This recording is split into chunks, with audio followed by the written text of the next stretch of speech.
I am Jorn Dyerberg, a Dane, a medical doctor, and have had the luck to introduce to the community, to the medical society, to the science, the concept of omega-3 fatty acids.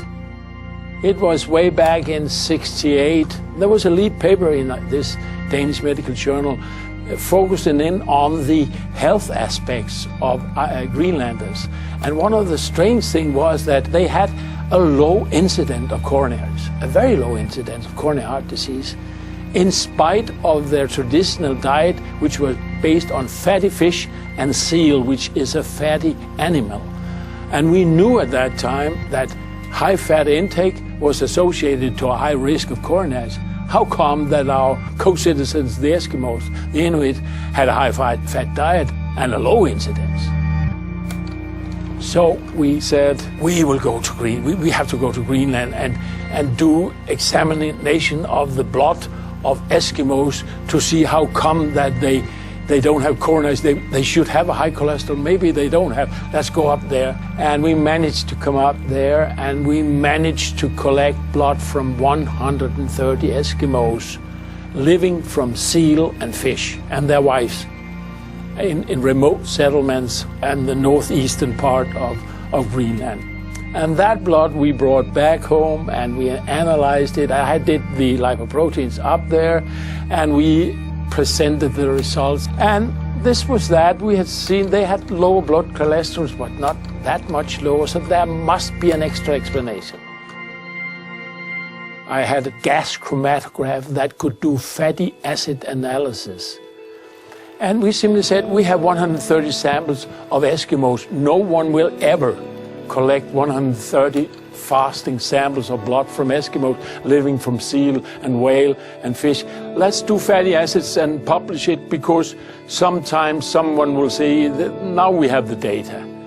And then we started a 2-year gas chromatic analysis on this old machinery and found 2 new fatty acids we haven't seen before. And then came some new results that gave a Nobel Prize. 2 Swedes and an Englishman found out that from omega-6 fatty acids there could be formed in our body prostaglandins that regulates a lot of things, but amongst them also the blood thrombotic phenomenon. When you cut a vessel, the blood plates stick together and make a tiny thrombus, and this is initiated or promoted by these prostaglandins from omega-6 fatty acids. And we suddenly got the idea that what if that from our omega-3 fatty acids that nobody cared about or knew about for that side, icosapentaenoic acid, could be made prostaglandin that didn't favor the clotting that much. That would mean 2 things. The Eskimos would have a certain bleeding tendency. If they cut themselves, they would bleed longer. But second, they wouldn't make blood clots that easy. And you know, a heart attack or a coronary is a blood clot in a coronary artery.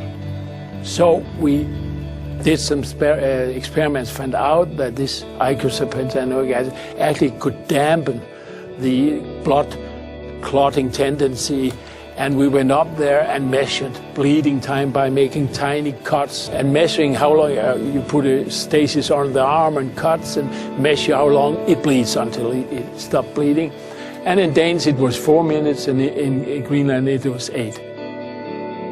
And they had a high level of EPA, and we published that, and this was the birth of the omega-3 story. In short terms, the story of how omega-3 was introduced to the public, to the industry, to the medical society, and to science.